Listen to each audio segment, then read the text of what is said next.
This is Where We Live. I'm Lucy Nalpathanchel. Most Connecticut residents know the state has some big financial problems to solve, but so does the capital city. Later this month, the General Assembly is expected to vote on the next two-year budget in a special session. Will legislators also approve more state aid to help Hartford pay its bills too? If not, what are Hartford's next steps?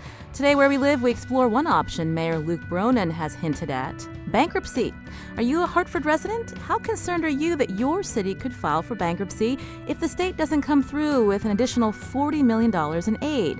Now, if you don't live in Hartford, do you wonder what the impact could be on the state as a whole if its capital city files for Chapter 9 protection? You can join the conversation this hour, 860-275-7266. Email wherewelive@wnpr.org. Find us on Facebook and Twitter at Where We Live. We wanted to know more about the reasons why municipalities file for bankruptcy. How common is it? To help break it down for us, we're joined from NPR's D.C. office, Liz Farmer. She's public finance reporter at Governing Magazine. Liz, welcome to the show. Hi, thanks for having me. You cover municipal bankruptcies, the repercussions. Tell us first why a city would actually file for bankruptcy. What does it mean? Well, generally, when a city files for bankruptcy, it is because it is, in most cases, tried everything it can to cut its expenses, do those other things, partially shut down some services. And it's sort of gone through the list of things that it needs to do, and it's still at a place where it's unable to pay its bills, where it's unable to make payroll in some instances, or unable to pay its next debt payment. It kind of gets to a point where basically it's going to run out of cash in some form or another. And how is bankruptcy that a city files different from someone who's filed for bankruptcy personally? Well, it's a different chapter in the federal bankruptcy code, for one, but actually, kind of in some ways, there are some similarities. And one of the biggest ones is that, it is a ding on your credit rating. Personally, you have that sort of 7-year scarlet letter on you. And it's somewhat the same for cities. I mean, nobody wants to declare bankruptcy. Most people don't. No cities really want to declare it. It's when you've reached a place where you just really have no other options. And it is, and for cities, it's a way that they restructure their debt. Similarly for people can't make all their bill payments. They negotiate with creditors under the protection of a federal court. It's actually pretty similar for cities. And for cities coming out of bankruptcy, they generally are unable to borrow money at a favorable interest rate. They still have they're rated at junk, and they will continue to have that ding on their credit score for cities for years to come. So they're seeing their borrowing costs be higher than it would be if they hadn't filed for bankruptcy, having to pay that back down the road. Right. It definitely, you could argue either way. This is all kind of theoretical. Generally, when cities enter bankruptcy, their credit rating they're already rated at junk. Hartford, for example, is either getting there or just got there. I can't remember. I think it's one notch above junk status. So that's not a great credit rating. And if it gets downgraded again, if the state doesn't come through with its aid and all those things, it's going to be expensive for the city to borrow money anyway. And people who buy bonds are really skeptical of Hartford at this point, so they're going to want a high interest rate. So Hartford's already there with the expensive to borrow, and bankruptcy wouldn't necessarily affect that. It just might prolong that sort of reputation for longer than maybe otherwise. Now, how common is it for a municipality to file bankruptcy through the years? I mentioned that you've covered this extensively. There are examples, of course, we're going to hear about Detroit in just a few minutes, but other places in California. Yeah, California is sort of the epicenter of modern-day bankruptcy, unfortunately. So I've done some reporting on a number of cities out there, but the one that I'm most familiar with is Stockton, California. And it is I hate to use the term great, but it's a great example of service insolvency, and that's what happened with Stockton. The city had to shut down libraries. It shut down hours of operation for the government. It was open every other Friday. They made all these cuts. And really, really really tough cuts. And this is a city that flourished in the 90s and early 2000s with the housing boom. And then and it was an extreme exurb of San Francisco. And as that started withdrawing again, the city saw its main boom. It saw housing prices fall by as much as 70%. The city cut expenses drastically by $90 million, which is a lot for its budget. It laid off almost half the workforce in the city. And then its police force started leaving because they could. And so it just saw this sort of spiraling of the city seeing its tax base decline drastically. And then in the meantime, during those boom years, the city had accumulated massive amounts of debt. Between 2003 and 2009, it issued $320 million in new debt, which is roughly twice what the city spends in any given year. So all of a sudden, in 2010, 2011, the city found itself just saddled with a bunch of debt and extreme losses in its tax revenue, and it made all those cuts I told you about. And in California, you have to declare a fiscal crisis before you can enter bankruptcy. The state doesn't really intervene, which is why you see California being one of those places where we've had more bankruptcies. Now, I understand that cities will eventually emerge in a couple of years, but it sounds like a lot of damage is done. One of the big problems with out-migration, which you mentioned in Stockton, like people don't have faith in their government anymore. They don't want to continue to live in a place where they don't have the faith in the leaders and don't see the return on their tax-paying dollars. So can you talk us through, once a city does decide to file for bankruptcy, obviously a lot of downsides, but when they emerge, how quickly does it take a city to rebound, if at all? That's a really great question. How quick can the rebound happen? And it depends on sort of how deep the bankruptcy is, how big your city is. And we don't really quite know the answer to that question in terms of, the modern era bankruptcies, at least the ones that have made the really big headlines. Vallejo in California filed for bankruptcy in 2008, and it's still struggling. It exited in a couple of years, and it's doing okay. It hasn't filed for bankruptcy again, but it's not a flourishing city. And it's one of those cities, like many in Connecticut, that was once a huge hub. In Vallejo, it was a big shipping center, and had a huge port, and it still does. But its heyday was 50, 60 years ago, 100 years ago. And so it's one of those cities that has to reinvent itself and make do with what it has. And so bankruptcy helped it restructure its debts, and that sort of thing. But in terms of rebuilding the economy, that's not something bankruptcy really addresses. And it's the same for all these other cities that Detroit is the same way. Bankruptcy is a process where you get your books balanced and you renegotiate with your creditors under the protection of a court, and you're being protected from being sued by anybody during this process, and you basically get to sit down and hammer out deals. And then you exit bankruptcy, and you're required to come up with a fiscal plan. Stockton, for example, had this 10-year fiscal plan that was also part of its bankruptcy process. But the real kind of hook is it really is up to not the people, elected officials who ushered the city through the bankruptcy process, but it's up to their successors, because people move on, elected officials move on. In some of these cases, city managers who are not elected, they move on to other cities. And so people really have to stick to the plan. And that we just don't know if that's going to happen yet. This is Where We Live. Today we're discussing municipal bankruptcies in light of Hartford's fiscal problems and the possibility that without state aid, the capital could file for Chapter 9 protection. We're learning about municipal bankruptcy today from Liz Farmer. She's joining us from NPR studios in Washington, D.C. She's a public finance reporter at Governing magazine.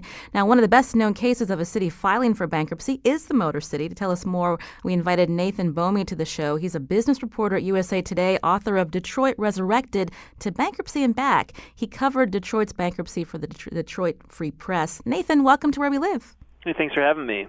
So break it down for us again on Detroit. We know that Detroit filed for bankruptcy, I believe, in 2013. It obviously wasn't the first American city to do so, but it made headlines anyway because of the amount of debt that Detroit was facing. Yeah, a city of 2 million people in the 1950s ended up with fewer than 700,000 people by 2013, $18 billion in debt, 170,000 creditors, 32,000 pensioners. This was a city that, helped preserve freedom for the world during World War II as the arsenal of democracy that ended up with democracy suspended in the form of an emergency manager appointed by the governor of Michigan to help rescue the city from its financial problems. The city, by the time it filed for bankruptcy in 2013, was paying 40% of its budget to debt. So health care and bonds and pensions basically accounted for $4 out of $10 of what was already a small budget because the city was truly broke. And that would have gone to about 70% within a few years. So this was completely unsustainable, and Detroit had to do something to give itself a second chance. And, the city not only was broke, but also had terrible services. So, public safety was broken, and the bus system was shattered, and 40% of the street lights were out because they couldn't afford, in many ways, to do these things. And so the city of Detroit needed a second chance, and that's what bankruptcy provided. We're talking today because Hartford's facing some fiscal problems, as well as the state of Connecticut. Hartford's on its way to being insolvent. Not there yet. The lights are still working. People are getting paid. But there is a path to bankruptcy, and city officials are looking at possibilities. But I'm curious, since Detroit filed bankruptcy, when the city leaders made that decision, they had pretty much hit rock bottom. They had to do something. What was the response from city residents? It was a very controversial decision. This was in particular because the governor, who was a Republican, had appointed an African American, emergency manager who, was basically was a lifelong Democrat. But I don't think that the fact that his political affiliation aligned with the city of Detroit's typical voting pattern mattered much, because this was someone who was appointed to ultimately, take away the sort of the rights that people in Detroit had as to elect their own leadership. On the other hand, you have to look at it and say democracy maybe failed Detroit, because it allowed Detroit to get in this position where, it took the police 30 minutes on average to get to the scene of an emergency call, and, the firefighters were overwhelmed with arson and abandoned properties that, basically took them away from servicing citizens who still lived in the city. And this was a city that needed help, and yet I think that it was natural for the city residents to be upset at the filing of the bankruptcy, because it was a very dramatic moment, and forced, I think, the people of the city to sort of grapple with the fact that this decline had occurred. But I think what you saw was, over the course of this case, the people of Detroit ended up, I think, many at least, siding with the emergency manager, and that's emblematic of that's emblematic in the fact that the emergency manager ended up getting the city officials on his side. The city council stood by his side and voted in favor of the bankruptcy plan to restructure the city's debts, and so even the mayor, who had many fights with the city throughout the case, this emergency manager ended up siding with him too. So I think that when they realized that the bankruptcy was designed to give the city a second chance, then there was more support over time. I wanted to take a listener call now. Ken's calling from Hartford. Ken, you're on the show. Yeah, hi. Thanks for having me on. I just want to make a statement of clarity before I ask my question. Your previous reporter there said that it was democracy that failed, and I think it's capitalism that's failing our local institutions. Detroit failed because massive amounts of capital created a huge city and then completely withdrew from that city when it became cheaper to do business elsewhere.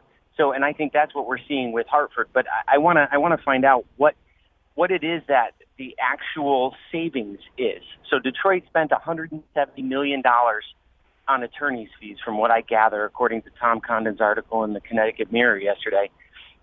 What can Hartford expect to spend on attorney's fees, and what will be our net gain? What's the net takeaway? All right, Ken, thank you for those questions. Nathan, did you want to respond? Sure.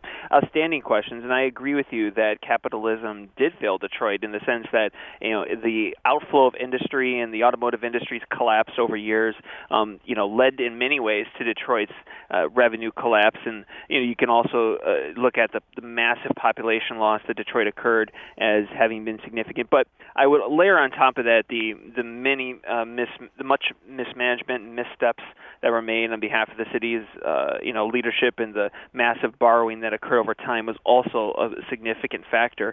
But in terms of the fees and what this costs and what you actually get out of it, bankruptcy is a very expensive process, and this is one of the reasons why you want to avoid it, because once you end up in bankruptcy, you have to bring on people who know how to handle this process. It's a very rare process, municipal bankruptcy, and so you have to bring on the few people who actually know what they're doing. And you could sort of hire folks who aren't familiar with the process and maybe aren't quite as high level as some of the typical Chapter 9 bankruptcy lawyers in this country, but then you risk going up against creditors who will be very well staffed with the best attorneys in the world and could potentially end up with a better outcome than the city. And so that's the argument on behalf in favor of folks who earn quite a lot, and they do earn a lot. That there's no doubt about it.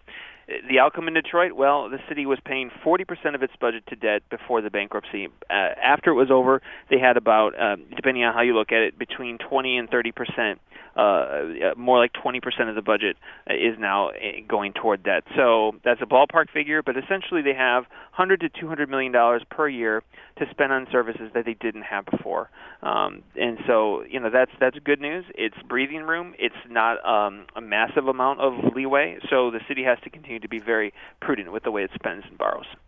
This is Where We Live. I'm Lucy Nalpathanchel. On the phone with us is Nathan Bomey, a business reporter at USA Today, author of Detroit Resurrected to Bankruptcy and Back. Today we're finding out what leads a city to file for bankruptcy and the good and not so good repercussions of that decision.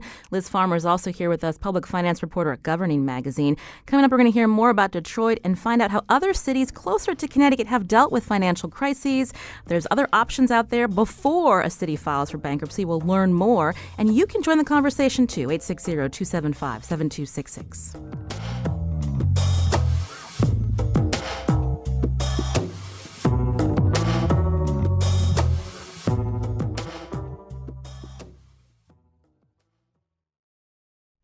This is Where We Live. I'm Lucy Nalpathanchel. We're learning about what leads a city to file for bankruptcy. Detroit is one of the best-known cases. How has that city changed since it filed for Chapter 9 protection from creditors?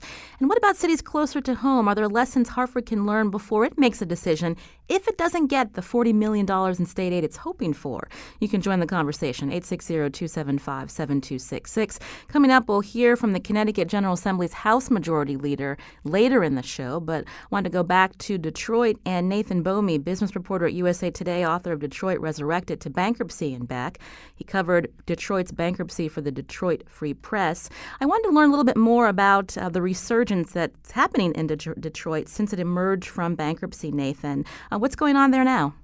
Well, I think there's a lot of encouraging things happening in Detroit now. You've seen a significant amount of investment in the downtown and midtown areas. These are the central business district areas of Detroit where there's a lot of investment. Much of it's fueled by Dan Gilbert, the billionaire who owns the Cleveland Cavaliers, but is actually from Detroit and has invested a considerable amount of his own fortune in lifting the city and has renovated many abandoned buildings. And there's a lot of energy downtown. I think anyone who has seen our downtown Detroit over the last 20 years would acknowledge that there is a lot of energy, and it's a vibrant place to be now, and that's encouraging. And the apartment vacancy rates are very low, and so that's good news. On the city budget side, you see that the city of Detroit has posted consecutive surpluses now after emerging from bankruptcy, and that's an astounding development for anyone who has seen the city of Detroit decline over the last 30 years. And so the fact that they'd be posting surpluses is something that no one would ever have guessed 10 years ago, just because of the massive contraction in the city over the last several decades.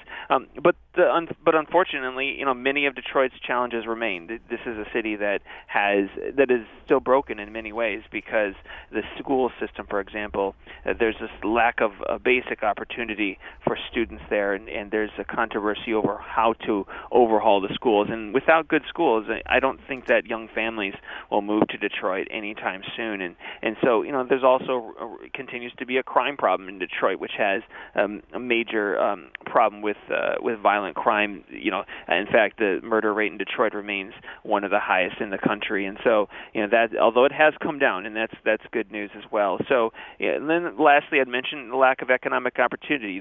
There just aren't the kind of jobs in the Motor City there used to be. In fact, the Motor City is not really even a good term for it anymore because Detroit only has 1.5 full assembly plants, believe it or not, because one of the plants is located on the city border and straddles another city. So, this is a city that has many challenges, but like Liz mentioned before, bankruptcy is not intended to address some of those things. Some of those issues are policy issues that go far beyond anything a bankruptcy could ever deal with. I wanted to get perspective from a city resident in Detroit. Joining the conversation now is Shirley Lightsey. She lives in Detroit. Shirley, welcome to the show. Hi, thank you. So tell me your perception of city leadership before your city filed for bankruptcy. And we just heard from Nathan Bomey, a reporter, about a little bit of the resurgence happening in Detroit. How do you feel about the outcome? The outcome is wonderful, and it's very good to see. I was born and raised, went all the way through Wayne State University in the city of Detroit, so Detroit is my city. What I have seen since the bankruptcy, because I was heavily involved in the bankruptcy, I was actually representing two different groups. I was selected by the Department of Justice to be on the retiree committee, and then I was president of the non-uniform retirees for the city of Detroit, and that's been going on for almost 30 years. So I've got a lot of background. I'm an HR major and a lot of background on human issues, and the bankruptcy was unavoidable. And I could spend the next probably day or so telling you all the things that were going wrong that nobody was paying attention to, but it's history now and it has been corrected. But to see a city that could not turn on the lights, could not send police help when someone was being robbed in their home, who didn't have the equipment for their emergency medical vehicles, if they even had a vehicle available, to see all the decline of just things that taxpayers were supposed to receive was unconscionable. And when they put it in front of you with your the reports so that you could actually see what had happened over the last 10, 20 years, then you understood. Bankruptcy was something that we did not want. We had no choice. After going through the whole process, it was necessary. I had to sit there and support the bankruptcy because there was no other way to go. Without the bankruptcy, none of the ills that I have just mentioned would have even been looked at. There are over 7,000 people who work for the city of Detroit who are now probably living in the city of Detroit. My last count is about a year old. And those people deserve to have the services that they're paying taxes for. Well, that wasn't happening. Not downtown, not in the neighborhoods, nowhere. And it was not really the fault of some of the administrators and the people that are there now. It was a process that was failing for the last 20 years that I can see. So we had to vote for bankruptcy. We had to give part of our pension away, and we won't get it back. And that, I think, is the hardest thing that we have to look at. The biggest cost right now for my retirees is their health care. Our health care was cut between 80 and 90%. And healthcare is something that you can't predict. You don't know what's going to happen tomorrow. And through all of this, the retirees, God bless them, they voted 70 some odd percent voted for the bankruptcy, which was what we needed to go into the bankruptcy and end it and start correcting some of the ills of the city.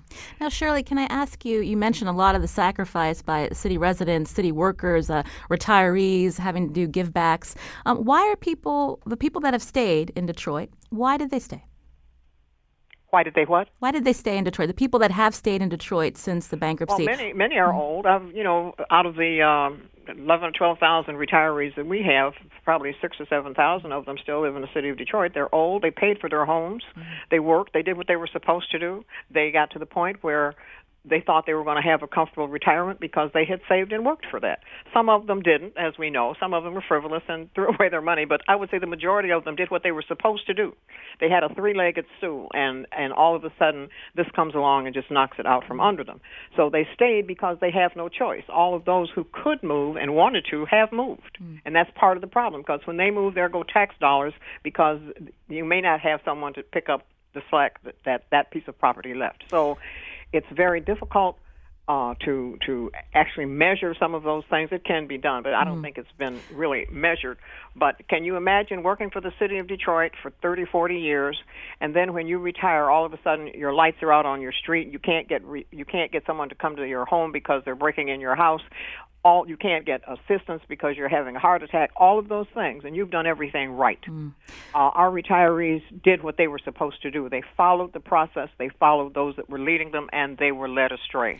And the only thing that bothers me out of this whole thing, the people that gave up the most, who are the City of Detroit retirees, have never been thanked. No one has said, thank you, retirees, for giving up, because we know it's now a bigger struggle for you than it was before. You know, we've got 3,000 or 4,000 widows that are recipients of pensions that are living off of a smaller pension than if their husband was living. So there are just many factors in this bankruptcy that people don't think about that have affected the retirees and had already affected the city. And the city is on the road to recoverment, and I pray every day that they will continue on that road, because it only takes one small mistake to mess up the whole thing. So. Well, thank you, Shirley, for giving us some perspective from you. I wanted to turn back to Liz Farmer, public finance reporter at Governing Magazine. I'm listening to Shirley talk about the sacrifices that a lot of the retirees made. They have no choice but to stay in Detroit. Can you reflect on what happens in terms of collective bargaining when cities file for bankruptcy, Liz? Yeah, sure. Shirley alluded to a couple of things that are really very common across all cities when they are trying to grapple with their pension debt, and that is that so often city officials and union leaders argue over what's already happened.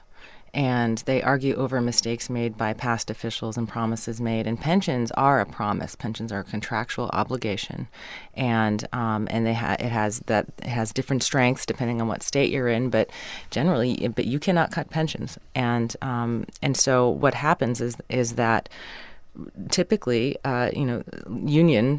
union officials want to point to what has already happened and what the promises were, and it's very difficult for any real progress to be made until you get to that really, really, really painful point of the things that Shirley mentioned. Streetlights aren't on. You know, people call 911 and it takes half an hour for somebody to show up. So there has to be a shared sacrifice when it comes to that point. And unfortunately, you know, in so many places that there's a lot of arguing over a lot of years with folks pointing fingers on, across the way. And the one thing bankruptcy allows, one of the many things bankruptcy allows cities is that sort of protection from, okay, let's stop arguing about what's already happened. That is over. Bankruptcy court means that we are looking forward now, and we have to figure out what is acceptable to everybody, and what kind of shared sacrifice are we going to be able to make, because it's going to happen. We're in bankruptcy, and so bankruptcy does give officials that cover. And in Stockton and in Detroit, judges have ruled that officials can cut pensions under the federal protection of bankruptcy.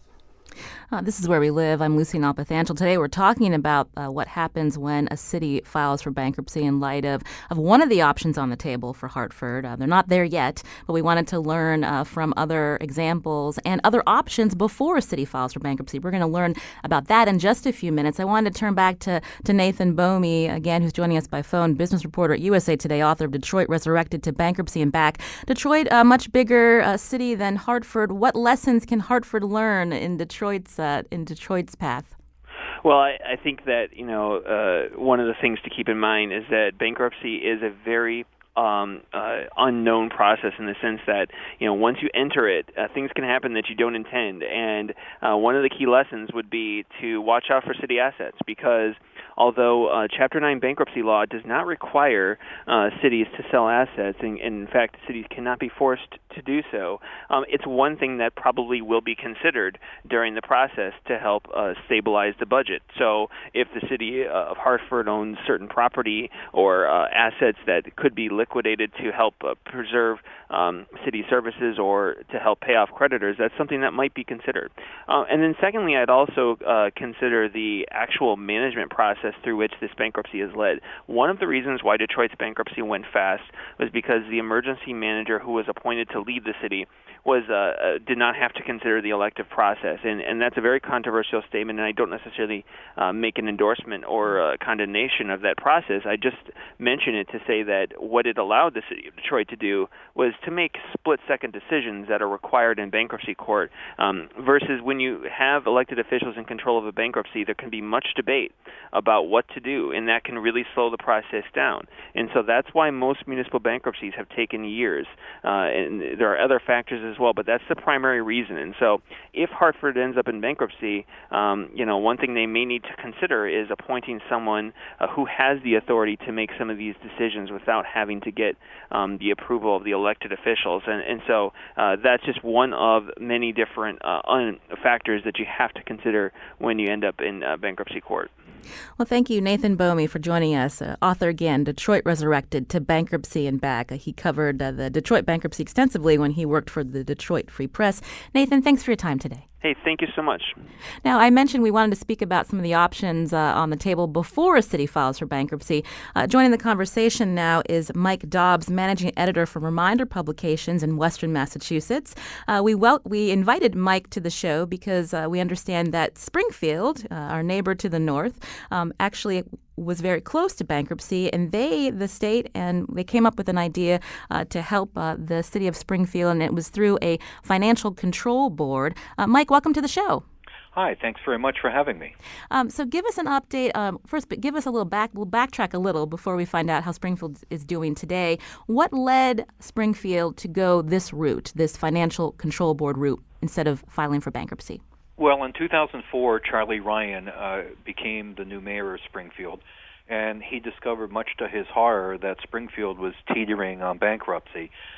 This was something that had not been public knowledge during the previous administration of Michael Albano, and Ryan was faced with a terrible dilemma as a mayor.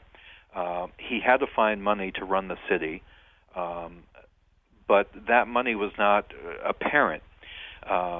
He was able to work with then-Governor Mitt Romney and with the leadership in the legislature to come up with an alternative to receivership. This had been done before in Massachusetts, where I believe it was the city of Chelsea, where basically they went bankrupt, and so the state installed a receiver. And that receiver is basically a municipal dictator in terms of running the operations of the community. In this case, however, they set up a finance control board. So they set up a group of people whose job it was to bring Springfield back from the brink, and they also extended a line of credit to the city. So the city was able to meet its obligations and then work on paying the state back. And the Finance Control Board, with Mayor Ryan, really saved the city. It brought it back from the precipice, and it was not easy, but it was what was needed to be done at the time. Now, Liz Farmer is with us, public finance reporter at Governing Magazine. We started the hour talking about how cities filing for bankruptcy is very uncommon. But in terms of these financial or fiscal control boards, how often are these happening around the country, Liz? That's a lot more common. I still wouldn't call it an everyday occurrence, but it certainly is a much more palatable solution, both for for state officials who don't want that scar of a municipal bankruptcy, and certainly for city officials. Actually, they don't like it as much because no city official likes to give up any amount of power. But in terms of a track record, we do have a lot more of those across the country, and here in Washington D.C. in the mid '90s, it was put under the control of mid to late 90s, it was put under a financial control board. New York City, that happened in the mid 70s. And I think that I don't think anyone would argue with the fact that both Washington, D.C. and New York City are doing pretty darn well today. So, it's city officials don't like it. That's happening right now in Puerto Rico. There's a lot of resistance to the idea of a financial control board being put in place there. And so, but what it happens is so often one of the root causes of bankruptcy is about management, and corrupt or not corrupt. It doesn't really matter, but it's, a string of bad decisions made a long time ago that have compounded and compounded, and nobody wanted to fix them because they wanted to cut a ribbon or, and get reelected. And so financial control boards are not elected people. They are appointed, which, again, city officials really don't like, is that suspension of democracy that Nathan alluded to earlier. But these people can come in and make those tough decisions that need to be made and cram stuff down, and they need to. And the locals don't like it, but ultimately, it does seem to put cities and localities on the right track. Liz, you mentioned mismanagement. We hear, especially in the suburbs in Connecticut, lots of finger pointing at Hartford. But Hartford, does have only half of its properties are taxable, and they've got other issues in terms of pension liabilities. How do those all play into it? Hartford is under a big strain of debt, and one of the things I was reading about the city, maybe someone can correct me if I'm wrong, is that Nathan had talked earlier. Speakers had talked about healthcare promises, and generally, when you're looking at pensions, you have the pensions, and then but you're also paying for retiree healthcare, and those in some places can be cut, and they have far fewer protections than pensions do in terms of what officials can do outside of a bankruptcy process. But I was reading in Hartford that retiree health care has a contractual obligation as well, and so you can't cut that. Not that you want to, because that's painful to do. No official wants to do that. But so all of that to say is that Hartford has very limited financial flexibility, and that is something that credit rating agencies look at.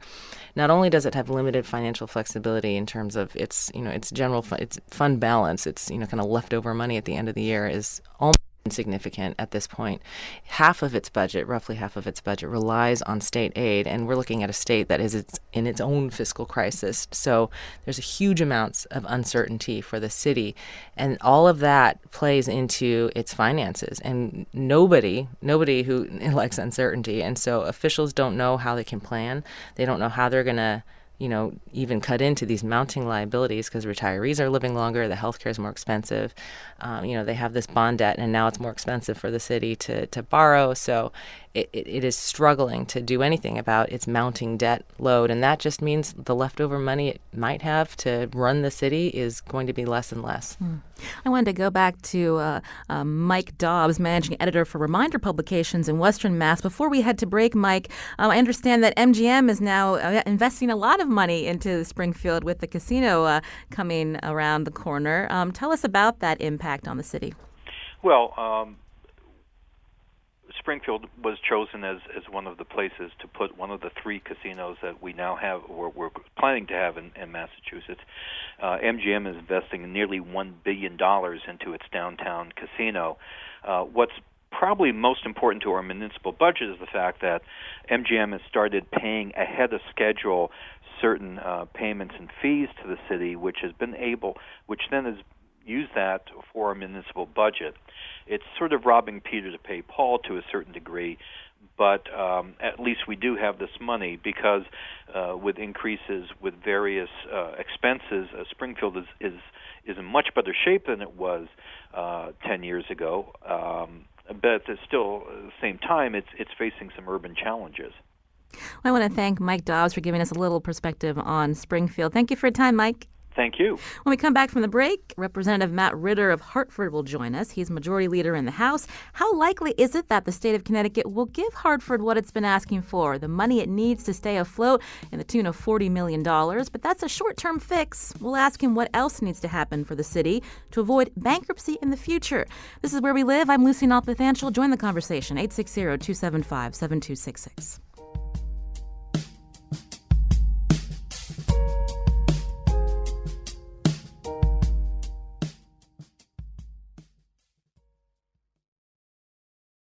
This is Where We Live. I'm Lucy Nalpathanchel. Today we're learning more about municipal bankruptcies. Can Hartford avoid filing for Chapter 9 protection? Before we head to our next guest, Aaron's calling from Hartford. Aaron, you're on the show. Hello. Lucy, I was happy to hear you touch on this briefly, but it's something that I think is commonly overlook is that the city of Hartford has less than half of its land is taxable. Because the city of Hartford essentially props up the rest of the state by providing buildings and services that are utilized by all state residents and doesn't receive tax money for that, we essentially are providing a form of welfare to the rest of the state of Connecticut. If the state paid 100% of its property taxes, the city of Hartford would not have financial problems. If the state even paid 100% of its pilot funding, the city of Hartford would not have financial problems. So, and frankly, I think to use the city of Detroit as a comparison is a bit apples to oranges in the sense that the city of Detroit is not a capital city. The city of Hartford has not been plagued by the financial mismanagement for decades that the city of Detroit did. The city of Hartford has not seen the population loss that the city of Detroit did. The city of Hartford is one of the few communities in the state where the population is growing, where the median income is slowly coming up, where we have, contrary to all the press of Edna, we have many businesses moving back into the city. So you have a growing population, you have more jobs coming to the city of Hartford, and yet we still have these financial woes. I can't think of another city in America that would survive this long with less than half of its property producing property tax income. So the reality is the majority of the city of Hartford's financial woes are a result of the city propping up the state, and I think it's something that needs to be discussed more. And I really think it's unfair, even in your opening statement, to say that the city can't survive without the state propping it up. I really think that's missing the ball of the struggles of why the city of Hartford's having financial. Aaron, thank you for your call. We weren't comparing Detroit to Hartford, but we're simply showing you what led Detroit to file for bankruptcy, one of the nation's largest bankruptcy. We're a record $18 billion in debt, and that's what led Detroit to file bankruptcy. Liz Farmer is also with us, public finance reporter at Governing Magazine, to explain bankruptcy to us because, again, the city has hinted at filing for bankruptcy. Mayor Bronin has been traveling around the state for the past year asking for the suburbs, as you mentioned, Aaron, to help Hartford, which does take in a lot of the regional problems and doesn't get the pilot money that you mentioned, payment in lieu of taxes money. That's not fully funded. We invited Representative Matt Ritter to join us. He's the House Majority Leader, also represents Hartford. And Representative Ritter has talked about all the issues that Aaron just brought up. But Representative Ritter, welcome to the show. Thanks. Good morning. Thanks for having me. So we know that Hartford is asking for an additional $40 million in state aid at a time when Connecticut is in a fiscal crisis. So the question is, will you be able to give Hartford what it's been asking for? Well, I think the first thing is we have to get a state budget agreed upon, and I think we're working hard on that. We'll be meeting with the governor today, and legislative leadership will be meeting tomorrow. And I think to the extent we get a state budget, I think that Hartford and other cities, I've always tried to be very careful. It's not just about Hartford. We have other cities that are actually pretty close to maybe a couple years away from the same financial condition. We want to invest in these cities. We want to help them grow. So I think any budget deal we reach will take care of those concerns, hopefully. Now, if if you guys are not able to get a deal to help Hartford with that additional state aid, what's at stake? Talk us through not just the image problem that will sustain if Hartford were to file for bankruptcy, but as we heard from Liz Farmer, who's covered municipal bankruptcies for Governing Magazine, the other impacts of filing for bankruptcy on a city. I think immediately, I think the state's credit rating, which has already been downgraded a couple of times in the last year, would be downgraded again potentially when you have your capital city. Again, we're not as big as a state like Michigan or California. We're a very small state. I think you would see an impact there. Hartford is also part of the MDC with neighboring towns. They issue bonds, the MDC does, that are then paid for back by the towns. I think you might see our neighbors look at issues around credit ratings if Hartford were to go bankrupt. So I think there's some real implications. That just means higher borrowing costs, higher property taxes for neighboring towns. So we are all in this together. And I think you can't just say, well, it's Hartford's problem, they'll figure it out. I think it would spill over to the suburbs and the entire state pretty quickly. Now, what about a fiscal control board? We had a gentleman on a little bit earlier to talk about how Springfield avoided bankruptcy. Springfield, again, may have more similarities to Hartford. Can you talk us through that option? I know the governor has also brought that proposal to the table before about a fiscal oversight board for Hartford. Mm-hmm. So the council has resisted it greatly, and that has been something that we will not ignore. I'll say this. I don't know that the city right now is a spending problem. I think the last two budgets that you've looked at, or actually beyond that, I think the last 3 or 4 budgets, the mill rate has been held flat. I think city spending has continued to go down from maybe where it was about 12, 13 years ago. The problem, though, is what happens if the state puts a huge infusion of money into the city, is making sure that money does not just go and get spent at that point in time. So I think there's two types of oversight boards. There's oversight boards that have legal authority to amend budgets, to vote on contracts. That is the Waterbury model you saw some 15 years ago. Another type of oversight is providing guidance, providing information, providing review, and then if things don't work out, then going to a heightened tier. That's sort of what the governor has talked about. I know there was some discomfort with his original proposal that landed in the Legislative Finance Committee a couple months ago. But we continue to talk about what strings does the city need attached to it if there's a huge infusion of cash. I'll give you a couple on the top of my head. As a legislative leader, that would be a priority for me. A bonding cap, right? The city of Hartford probably got into major troubles. One of the major issues they got into was they were borrowing way too much money about 15, 16 years ago. Granted, it was for school construction, but the bills continued to grow very, very quickly. The second thing the city has to look at is if there is new money, it would not be eligible for arbitration awards, right? One of the concerns I've heard from the governor is we put more money in, would it just mean more raises for municipal employees? And I'm not picking on municipal employees, but you can't take $40 million and then give it to raises for people. The hard negotiations, the zeros that some of the local folks have agreed to are going to have to stay input, unfortunately. Now, we mentioned after effects, and we found out that, through the Detroit bankruptcy, they did, before they filed for bankruptcy, try different revenue streams, an income tax in the 60s, utility tax in the 70s, a gaming tax in the 90s. What about new revenue streams, and, is that problematic? The only revenue stream that I've heard of, generally speaking, for municipalities revolves around the sales tax, which is interesting because it would not make us unique by any stretch of the imagination. If you go to New York, they just layer it on your bill, right? There's multiple taxes. There's the state sales tax, there's a local sales tax. So that, obviously, the mayor's talked about it before. One thing we've heard more and more in our, budget discussions is looking to diversify municipal revenue streams. So it's something we'd consider. If it's not a local sales tax, would you do it on food and beverage, for example, right? Could you add a 0.5% or 1% for people who dine out in restaurants downtown and things like that? And I've actually met with some of the largest owners of restaurants in downtown Hartford, and I asked them if they thought it would have any impact. They said it would have none. You're talking about $1 for every $100 someone spends at dinner. And the numbers can add up pretty quickly for the city. Our estimates are, depending on what you levy and what you consider a food and beverage tax, you could be talking $5 to $10 million in 1 year. Now, we know, Representative Ritter, you represent the city, and we Very know proud that to do so. Yeah, and we know Hartford didn't get here overnight. Why didn't the state intervene sooner, or the General Assembly talk about ways to help the city? Given the fact, again, as the caller mentioned earlier, the pilot funding has never been fully funded for the city either. Mm-hmm. Well, Connecticut has a history of not intervening quickly enough. Waterbury, let me just distinguish Hartford from Waterbury for a second. Waterbury, and I think it was 2002, was on the verge of bankruptcy. They had no rainy day fund, similar to Hartford. They had a pension fund that was about under 10% funded. Think about that for a second, under 10%. That doesn't happen overnight. Hartford's pension fund, on the other hand, is over 75% fully funded.